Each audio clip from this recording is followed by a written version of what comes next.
Navarro, thanks for being here. We're so excited to share with you different tools that you can use in your classroom if you are going to start virtual learning during the fall. So, welcome again to Moving Forward Together. I decided to call this seminar Getting to Know My Students with Music Despite the Distance. So, again, my name is Fernando Navarro, and I'm so excited to be with you in the next 45 minutes. Okay, so this is our agenda for today. We are gonna have our introduction, and I'm gonna introduce myself and what I do in my job in Kansas City, how music helps, and I'm gonna share with you some projects that you can do in your classroom. And at the end, we're gonna have some time for Q&A. All right, so just get ready for it. All right, so I work in at KCIA, Kansas City International Academy. We have around 650 students from K through 8, and this will be my fifth year working. We have 75% of the students that speak other language than English. 85% of those students are cataloged as refugees, and a quarter of those students have been 3 years in USA. The background music class in my school, students didn't really welcome music class at all. They were not interested in anything about music, and it was a really sad situation when I started working there. Okay, so it was a challenge when I started working there, so I decided to implement something different than the normal class that they used to have in the past. So I love music and I love making music. So that's what I thought. I was thinking, well, maybe they're gonna like making music. And also, I love technology. So I was thinking, well, when they have technology, I noticed that students feel that they have some freedom. So that's why I was thinking, let's, move on and do technology. That's how I found music first. I did my research in internet. I was doing some stuff with the students before I found music first. I tried to work with free DAWs, digital audio workstations. Some of them are free. Actually, Foundation it has a free version. We work on that one with my students, but I it was not really the best for my students to work on those type of free software because they didn't have any freedom to move to handle sounds and to do a little bit more complicated tasks. So then I found music first, and believe me, music first made everything easy for me and my students. So the first 3 years, it was working with music first. It was so great because I noticed that my students started liking, going to my class. I noticed that they feel that they were accomplishing something because they were creating something. They were not following something, right? Of course, I was still doing normal music class, like general music class with my students. But especially my middle school students, I noticed that they were more interested in making music, and that helped me a lot to move forward. When we have when we had the situation with the coronavirus, um, honestly, it was not really a challenge for me. Why? Because I was already working with my students with an online software. So when we move on, my students knew what to do. My students knew how to handle the music. They were working by themselves. If they needed something from me, they just I told them you can email me. So anyway, it was so great. Okay, so one of the things that I believe that my classroom should have is the part of developing relationship with my students. So why is it important to get to know our students even if they are far away? And that was my big question because I had some students that didn't really get to know great, and I was thinking, for the next 3 months, I'm gonna get to know them better. But we had the coronavirus, didn't work. So something important to understand is that making connections help our students' brains to function properly. You can see that on Hammond in 2014 stated that. So now, but how are we gonna get to know those students? The first step is to get to know your students, is to learn who they are in different contexts, right? We know our students in our classroom, but we don't know more sometimes about them because they sometimes they don't want to share, or maybe we don't welcome them to share what they want to share. So anyway, the CRT, if you've heard before, is the cultural responsive teaching. This is an approach where where you welcome all cultures, cultural knowledge, prior experience, and performance styles of diverse students to make learning more appropriate and effective for them. It teaches to and through the strengths of these students. This is by Gay on 2000. So I love this approach because I can get to know my students better with music, and I'm gonna show you how I do that. So the CRT theory requires us to include all cultures in our classroom. However, sometimes we don't have any other culture, or maybe we have too many. And one of the mistakes the teachers might think whenever they're thinking about the CRT approach is that they think that they need to have a lot of different cultures, right, to implement the CRT approach. But that's not true totally. So I'm going to show you what I believe about this. And even though you have only one culture in your classroom, believe me, actually you have more than one culture in your class. Okay, so how can we do that? Culture starts with the individual, you know. So, and when we're talking about culture, of course, we're talking about ethnicity and race, national origin, but we are also talking about what they know about society, what they know about family institutions. So now, if you think about it, you are going to have students that they have, even though they are from the same culture, they actually see the world differently. It doesn't matter if they're from the same culture. Every individual is just the same. So that's why I believe the CRT approach could be rich and could be implemented with music.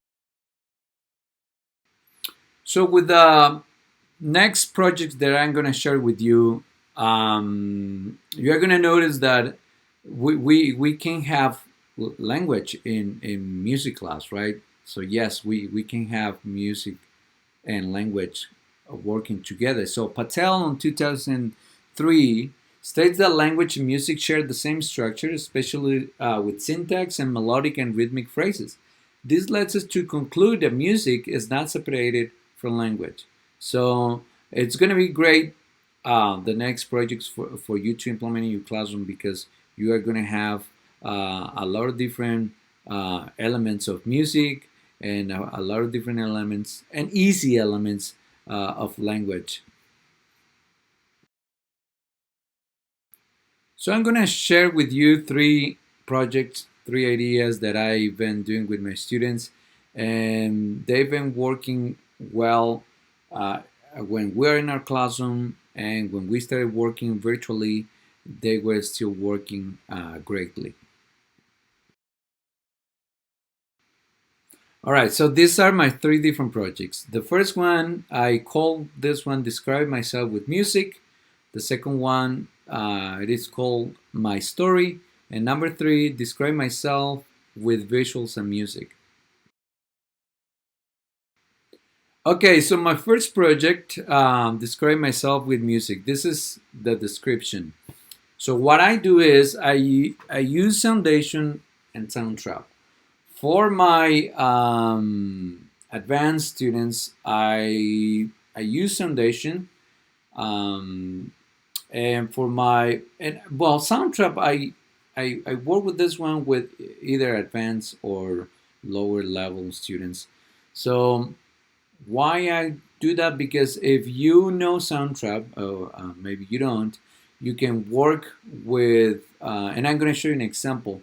You don't have to worry about the key of the music, so it changes even though the original loop is in a different key, and I'm going to show you that to you. This is an F minor. So when you work in Soundtrap, you have the facility to find any loop aligned with the original loop in the same key. So, for example, if I know this is in a minor, so what I'm gonna do is go to minor scale, not any scale, minor scale, and then I'm gonna choose one of this. I'm gonna choose bass Tokyo, um, and I'm gonna put it right there for you. So and just listen, it changed it. So listen the listen the combination of both.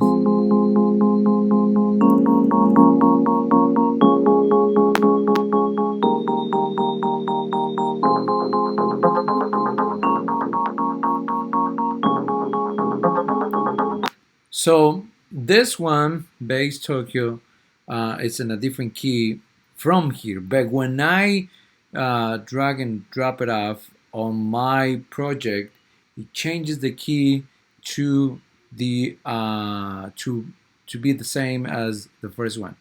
So when I start working with this project, I most of the times I choose a music that is meaningful for the students.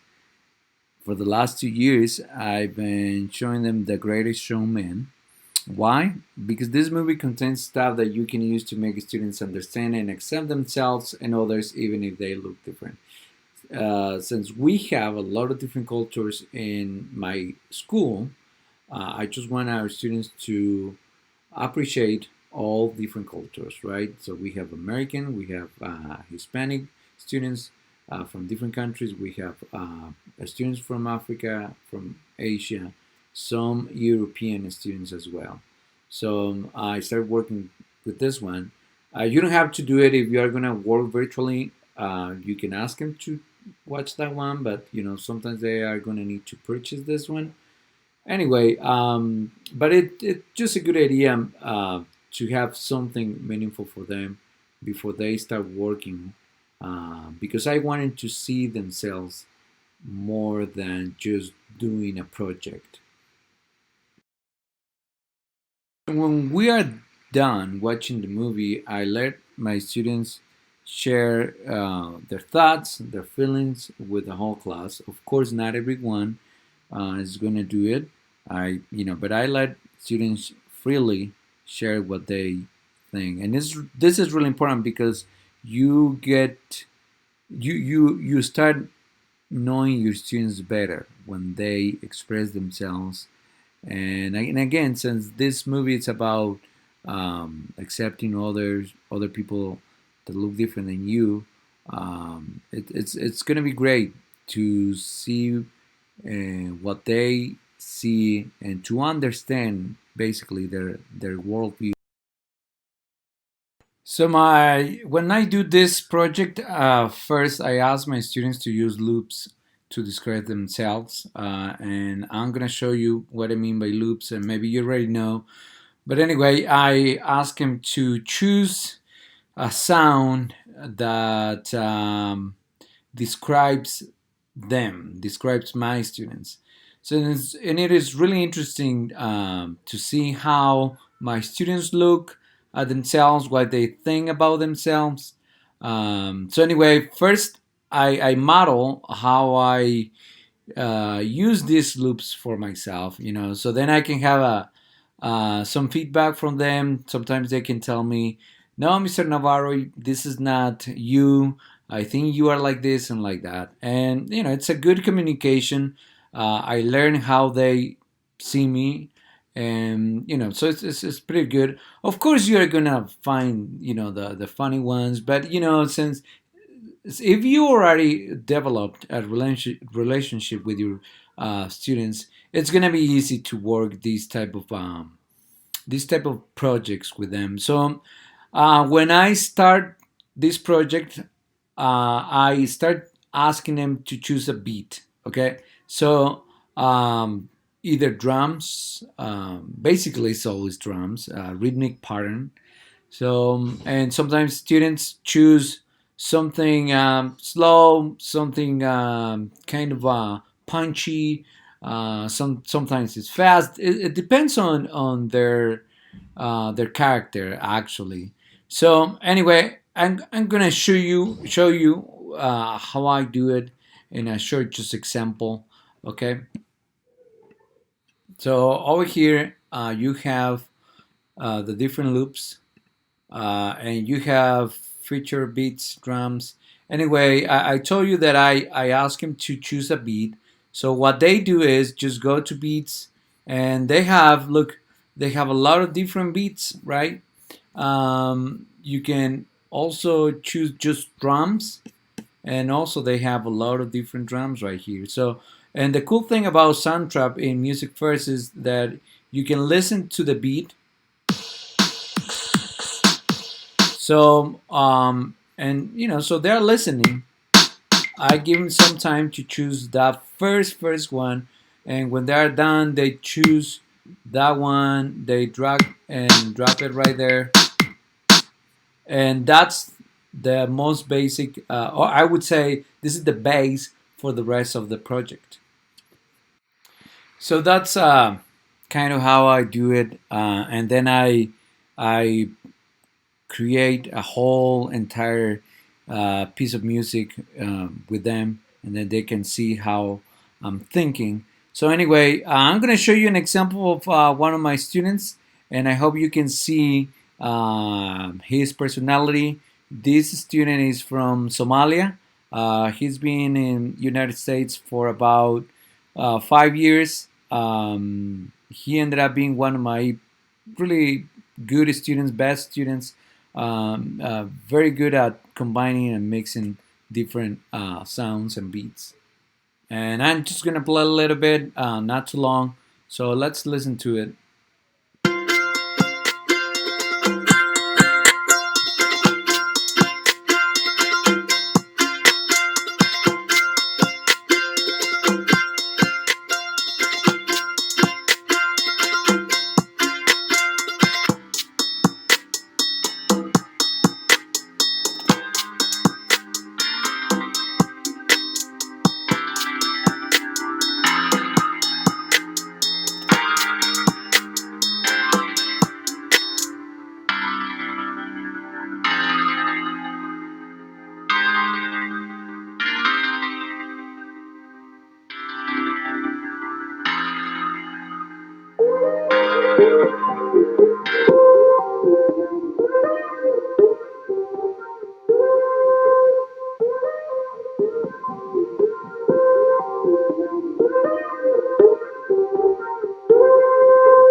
So here's just an example. If you notice, sometimes he changes the music. It's not really a drastic change. So then he is really thinking about different parts of his life when he uh,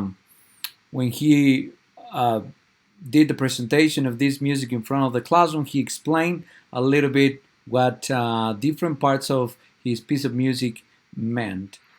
Unfortunately, for my second project, I don't have any example. This is a really intimate um, project, and you're gonna notice why. So they share with this project who they are, but they need to write it down first.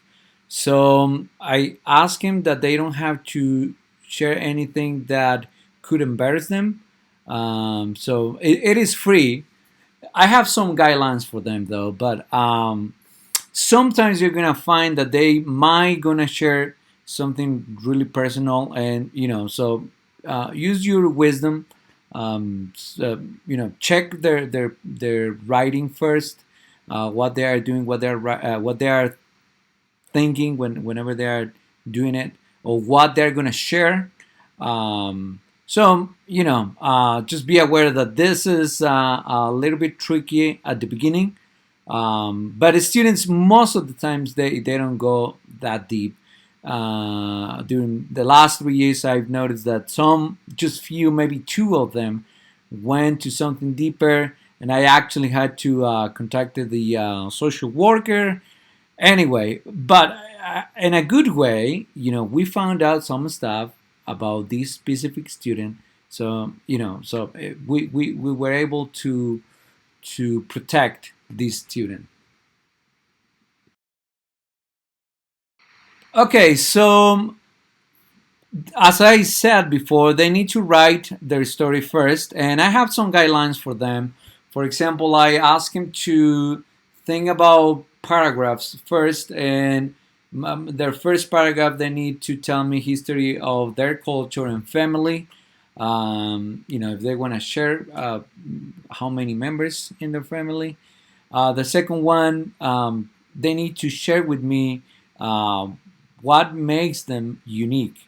So, and that part, it's sometimes it's a hard one, but just with some guidance, they're going to be able to do it. Here, you can actually use your counselor in your building, to talk to them about how unique they are. Anyway, so the third paragraph, what they want to do in the future. If they don't know, I tell them just type any idea that you have at this moment. And the fourth paragraph, stories about their childhood. I always ask them to share something positive, and as I said before, you might gonna find some students sharing something a little bit deeper, something sad. Anyway, just be wise, and try to be smart with whatever they are writing for their project. And their fifth paragraph, I ask them to share their who their friends are, why they are their friends, and some specific stuff. So, and why they are important for them. Sometimes when I ask them to write their project, some of them are more comfortable with Google Docs. But in Music First, you're gonna see that when you're creating a task, they can, they can write it down. So, and you're gonna have it right there. For Google Doc, it's great, but you don't have everything in one single place.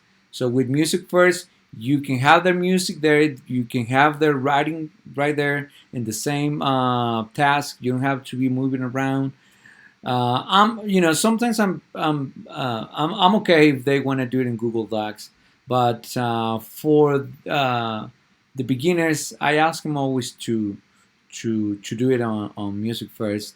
And as I said, is really nice. So just when you are doing your task on task, just what type of task you have, different options, just choose right, and then they can do it. Now here on submit web link, they can actually put the link for the Google Docs.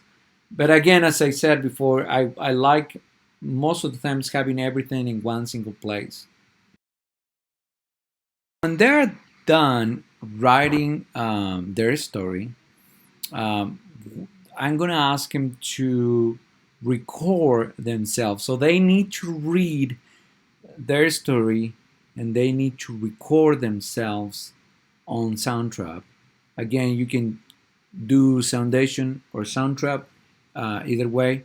So when they're doing it, they can do it by themselves.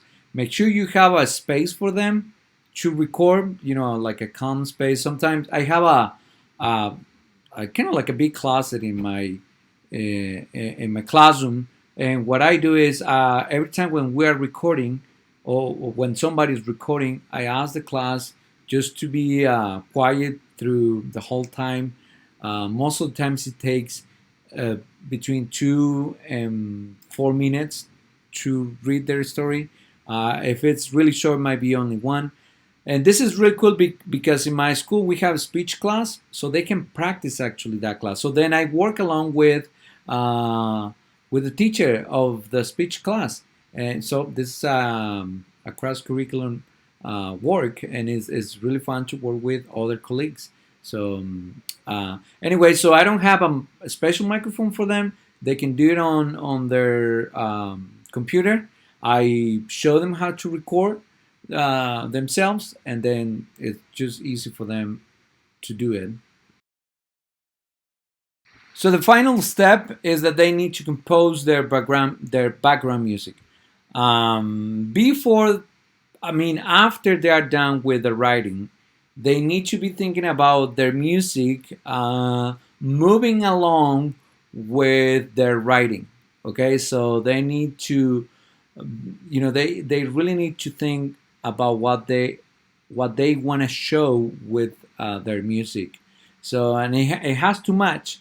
Um, you can show them your own example again. Maybe you can create your own story. You can share with them, make the music for it, and so emphasize that in certain parts of your story, you wanted to have some fast music because this is a really funny time in your life, or you were really happy, something like that. And again, by doing this, you're gonna see that you can have and you can develop better relationships with your students, because they're gonna see you as a human. So and it's really important that you are checking their work as they are doing the background music. So their story, check their music, giving some feedback. But again, this is most of the times it's a really free project as far as music. Uh, there is no shape of the music in a sense. Okay, there is no form, like there is no ABA. You know, if you wanna like in the future, maybe you wanna do it in that way. That would be fun. It would be great. But for me, I want the music to be free, and just to be thinking about who they are and their story. All right, my third project and final one. It is called "This Is Me." Describe myself with music and visuals. So it entails some work from your part, but it is really a satisfying project for you and your students. So they need to describe themselves with visuals. You can work with the art teacher to have some slides. They can do it in their computer. I do it with Google Slides first, and then they can work by themselves. But you can do it in PowerPoint, whatever slide software you have. It works fine. So anyway, first thing is they need to find visuals, and what I mean is that they need to find visuals that describe themselves. For example, if somebody's from Egypt, so I encourage them to find the flag of their country, something that is related to their culture, maybe food. And I'm going to show you. I have some guidelines for these projects. As you can see, I have the description right there. I have 9 descriptions. So the first one is pictures that describe your life. If they don't want to have pictures or personal pictures, that's fine. If they want to, I'm totally fine. Of course, just make sure that they are having respectful pictures. If you work with middle schoolers, you know that sometimes they want to be funny in the bad way. So then we have culture, something that reflects their culture, emblematic events, Independence Day, maybe traditions, something that people do, the way that they dress. Um, you can ask them to put their family also in that one, what they do. Maybe they have a special way to celebrate birthdays. Okay, so then hobbies, what maybe they love playing basketball, so they can have a picture of a basketball. Uh, they can describe their friends with visuals, and they can choose funny pictures, again respectful ones, and future desires, random stuff about them. I told them that they need to have between 15 and 20 slides. All pictures have to be respectful, as I said. Any offensive picture, they are going to be rejected, and they have to do it in Google Slide for me. It doesn't have to be in that way for you, but that's the way that I work with my students. Okay, so when they are done doing their visuals, and I forgot to mention that you can work along with the art teacher, so maybe you don't have to be worried about the visuals. You can talk to the art teacher, and they can have nice slides, with some artistic elements. It is up to you. I've done it with, only my class. I work a couple times with the art teacher. Both projects work perfectly, and it's really fun because, again, as I said before, you can work with another colleague in your building. So and I need to explain this one to them. I told them that they need to think of music as a descriptor of themselves. I asked them to be 2 minutes long, but here's what I do. It could be 2 minutes long, but I ask him, depending on how many slides they have, I ask him to change their music if they think they need to every 5 seconds, and again so they're thinking about their visuals, they work on their music, and then they describe each part or each slide. It doesn't have to be like that, but just an idea for them to do it. When I ask him to just have 2 minutes of music, it's just a free part. It doesn't matter. Either way, it's gonna it will always work fine. The first way that I told you, it could be a little bit longer, but so could work either way. So anyway, I have some descriptions here. It doesn't have to be like that. You know your students, so you know what they are capable of. I ask them to have 4 tracks and 4 more different sounds in each track. Of course, I ask them to be creative. Sometimes I tell them that they need to reinforce their slides, and the final product will be a video. And as I told you before, maybe you are going to need to work out to create the video for your students. So and I can show you how to do that. So what I do is I download the PowerPoint from Google Slides. Just go to File, and you need to export um, as a movie. And then you're gonna see the option right here, movie, right? Then here at the bottom, you can, since you have maybe 15, 20, just make sure that you have around 2 minutes of of movie. So just change the seconds spent on each slide. Okay. So I have it on 5. Then I just click on export, and it's gonna convert it as a movie. So that's what you need to do for this one. So when student is done and when you're done doing the movie, just ask the students to make the music, and I explained that before.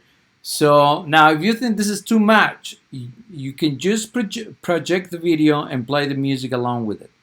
Um, Most of the time, students love doing it, so just let them do it. They can synchronize the video along with the music. It's not really a problem, but it is satisfying if you create the whole video and put the video in it. You can do it with different software, But anyway, you don't have to do all of that. Just it is just an idea. So at the beginning, when I started working these ones, I just I projected the video and the music and the background. I played it with different speakers sometimes.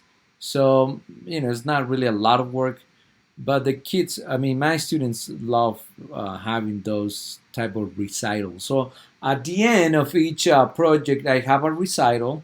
I invite my colleagues, and it's really cool because other teachers get to see their students in a different way.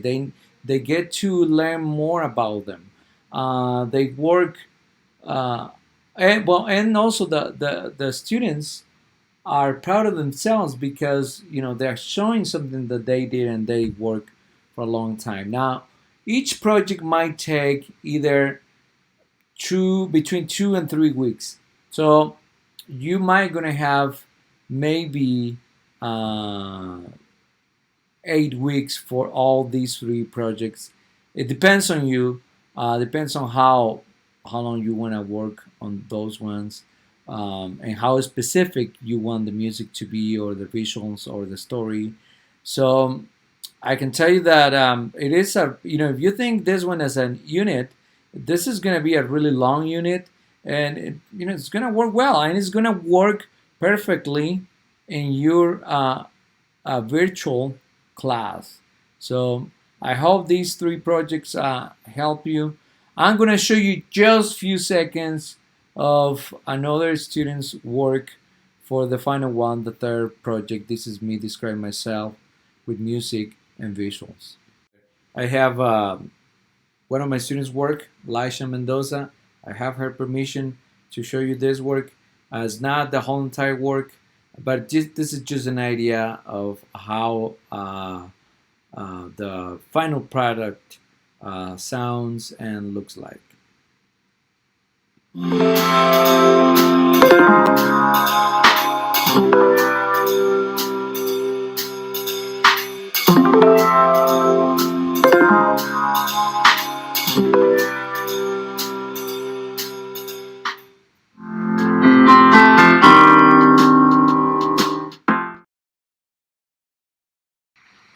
Okay, so it's time for questions. If you have any question, please let me know.